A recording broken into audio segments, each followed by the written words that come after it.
नमस्कार, है पेन वाजपेयी अपने यूट्यूब चैनल मैथिक पेन वाजपेयी पे आपका बहुत बहुत स्वागत करता हूं।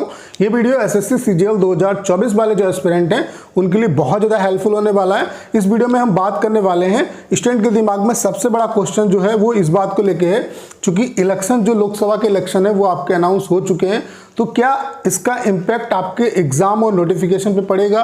क्या इसकी वजह से आपका नोटिफिकेशन और एग्जाम जो है वो आपका डिले हो सकता है? उसके अलावा जैसा कि आप जानते हैं कि आपका जो एग्ज़ाम है वो सितंबर अक्टूबर में शेड्यूल है, तो अगर आपके जो पीछे वाले एग्ज़ाम हैं वो आपके डिले होते हैं तो इससे ये भी संभावना बन सकती है कि क्या हो सकता है इस बार आपका 2024 में एग्ज़ाम हो पाएगा या नहीं हो पाएगा, क्या और ये आगे बढ़ सकता है। तो जितने भी डाउट हैं आपके दिमाग में उन सब का आंसर इस सिंगल वीडियो में आपको मिलने वाला है। तो चलिए स्टार्ट करते हैं। वीडियो को स्टार्ट करने से पहले आप सभी को एक इन्फॉर्मेशन देना चाहता हूं कि हमने आपके लिए कंप्लीट टाइपिंग का सॉफ्टवेयर बना दिया है। अगर आप एसएससी सीएचएसएल सीजीएल एग्जाम की प्रिपरेशन कर रहे हैं तो टाइपिंग आपके लिए बहुत ज़्यादा इंपॉर्टेंट है और आपको ऐसे सॉफ्टवेयर पे प्रैक्टिस करने की जरूरत है जिसका इंटरफेस बिल्कुल सीएचएसएल सीजीएल जैसा हो। और यहाँ पे हम आपको 250 पैसे दे रहे हैं जो कि सीएचएसएल सीजीएल एग्जाम में आए हुए हैं। उसके अलावा 2022 और 2023 के जो पैसेज हैं उनके रिगार्डिंग हमने आरटीआई लगा दिए, वो भी पैसेज यहाँ पे हम आपको प्रोवाइड करा देंगे। उसके अलावा एक दिन का जो डेमो है वो आपका बिल्कुल फ्री है। मैं आप सभी से जरूर कहूँगा एक बार डेमो जरूर दीजिएगा। डेमो का जो लिंक है वो डिस्क्रिप्शन और कमेंट बॉक्स में पिन किया हुआ है, वहाँ से आप डेमो दे सकते हैं और अगर आप डेमो से सेटिस्फाई होते हैं तो अपना जो बेस्ट प्लान है वो परचेज कर सकते हैं। तो चलिए आगे बढ़ते हैं। सबसे पहले अगर आप कैलेंडर को देखोगे तो आपका जो सीजीएल का नोटिफिकेशन आपका आना है वो आपका आना है 11 जून को ये नोटिफिकेशन आएगा। 11 जून से लेकर के 10 जुलाई तक आप फॉर्म भर पाओगे और जो आपका एग्जाम शेड्यूल है वो सितंबर अक्टूबर में शेड्यूल है, ठीक है। लेकिन सबसे बड़ा जो क्वेश्चन अराइज होता है वो ये है, जैसा कि आपको पता है कि लोकसभा के जो इलेक्शन है उनकी डेट आपकी अनाउंस हो चुकी है। 19 अप्रैल से आपके इलेक्शन जो हैं वो स्टार्ट हो जाएंगे। 19 अप्रैल से मई तक आपका इलेक्शन होगा और 4 जून को जो है वो आपका रिजल्ट आना है। तो सबसे बड़ा क्वेश्चन ये अराइज होता है, चूंकि जो आपके अप्रैल मई में जो एग्जाम लगे हुए हैं वो क्या पोस्टपोन हो सकते हैं। जैसे कि आपका सिलेक्शन पोस्ट फेज 12 का जो एग्जाम है वो आपका अप्रैल मई में होना है, ठीक है। उसके अलावा सीपीओ का जो एग्जाम है वो आपका मई जून में होना है। ऐसे ही आपका जो जूनियर इंजीनियर का एग्जाम है ये भी आपका मई जून में होना है। तो सबसे बड़ा क्वेश्चन ये राइज होता है कि क्या ये जो एग्जाम है ये इस डेट में हो पाएंगे। चूंकि क्या है कि एक जब राज्य का इलेक्शन होता है तो उसमें हो सकता है कि जैसे सेंट्रल गवर्नमेंट की जो वैकेंसी होती है उनके एग्जाम पॉसिबल होते हैं, वो कराए जा सकते हैं। लेकिन चूंकि क्या है ये लोकसभा का इलेक्शन है, ऑल ओवर इंडिया का इलेक्शन है, तो मुझे ऐसा लगता है, जहाँ तक कि मेरी समझ है, मैं ये नहीं कह रहा हूँ कि 100% यही होगा, बाकी जो संभावनाएं हैं वो मैं आपको बता रहा हूँ, ठीक है।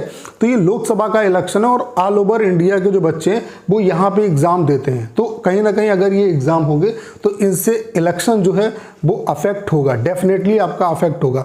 तो ये 99% चांस है, 1% में छोड़ रहा हूँ एसएससी पे, 99% चांस है कि ये जो एग्ज़ाम है ये पोस्टपोन होंगे।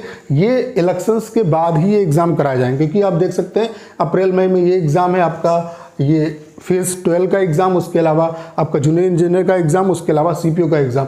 तो ये संभावना 99% है कि ये जो एग्ज़ाम है ये पोस्टपोन होंगे, ये इलेक्शंस के बाद ही कराए जाएंगे, क्योंकि इलेक्शंस के दरमियान एग्ज़ाम कराना थोड़ा सा चैलेंजिंग भी होता है। उसके अलावा इलेक्शन भी इससे अफेक्ट होगा, तो इसकी 99% संभावना है कि एग्ज़ाम पोस्टपोन होंगे।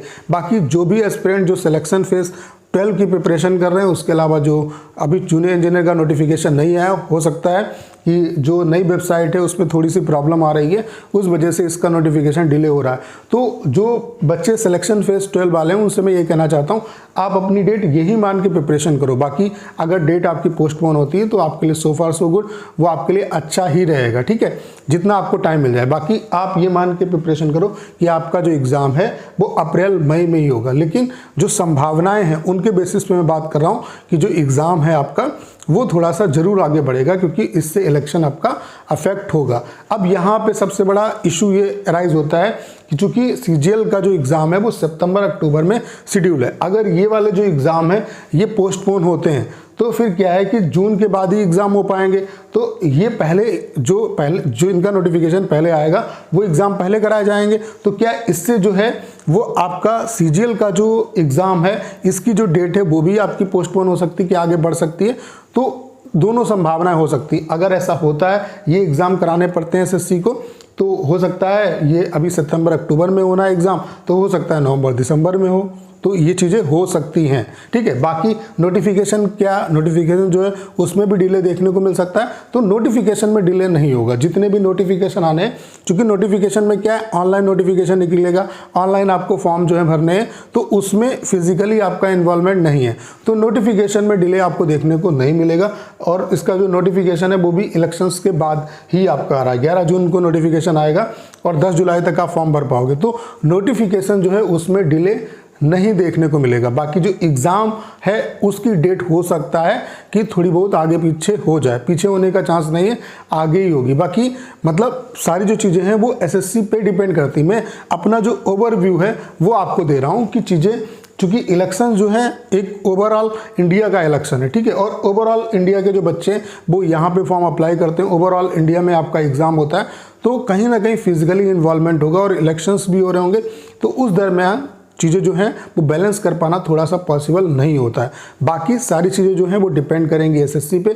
जितने भी एस्पिरेंट हैं उनसे मैं यही कहना चाहता हूं कि आपका जो यहाँ पे कैलेंडर में डेट दी है उसी डेट को मान के आप प्रिपरेशन करो। बाकी जो आपको टाइम मिल जाता है वो आपके लिए सो फार सो गुड। जो पॉसिबिलिटीज़ हो सकती हैं उन पॉसिबिलिटीज़ के बारे में मैंने आपको बताया कि अगर ये एग्ज़ाम जो हैं वो आगे बढ़ते हैं तो फिर क्या है कि जब पहले ये एग्ज़ाम कराए जाएंगे, उसके बाद जो अपकमिंग जो एग्ज़ाम है, जो आगे की वैकेंसी है, उनके एग्ज़ाम होंगे। तो अगर ये थोड़ा सा यहाँ पे, चूँकि ये वाले जब एग्ज़ाम कराने पड़ेंगे तो एसएससी को थोड़ा टाइम बढ़ाना पड़ेगा, तो हो सकता है जो सीजीएल का जो एग्ज़ाम है उसको 1-2 महीने, मतलब सितंबर अक्टूबर में है तो हो सकता है नवंबर दिसंबर में वो एग्ज़ाम हो, इतना हो सकता है। बाकी इससे बहुत ज़्यादा इम्पैक्ट नहीं पड़ेगा और सारी चीज़ें डिपेंड किस पे करेंगी, एसएससी पे। जो पॉसिबिलिटी हो सकती है वो मैंने आपको बताया। बाकी नोटिफिकेशन जो है उसमें आपको डिले देखने को नहीं मिलेगा, नोटिफिकेशन आपका ऑन टाइम आएगा। और नोटिफिकेशन ऑन टाइम आने का साफ साफ मतलब ये कि जो भी चीज़ें, जैसे जहाँ आपकी एज हो जब से काउंट होनी है, 1 अगस्त 2024 से ही एज आपकी काउंट होगी, और जो एसेंशियल आपकी क्वालिफिकेशन है वो मतलब इसके नोटिफिकेशन के हिसाब से ही आपकी काउंट होंगी, ठीक है। तो नोटिफिकेशन के लिए आपको परेशान होने की ज़रूरत नहीं है। बाकी एग्ज़ाम डेट में जो पॉसिबिलिटी हो सकती है उसके बारे में मैंने आपको बता दिया। तो उम्मीद करता हूँ सारी जानकारी आप अच्छे तरीके से समझ पाए होंगे। करना क्या है, इस वीडियो को ज़्यादा शेयर करना है। उसके अलावा अगर आप चैनल पर नए हैं और आपने अभी तक इसे सब्सक्राइब नहीं किया है तो प्लीज़ चैनल को सब्सक्राइब करना मत भूलिएगा।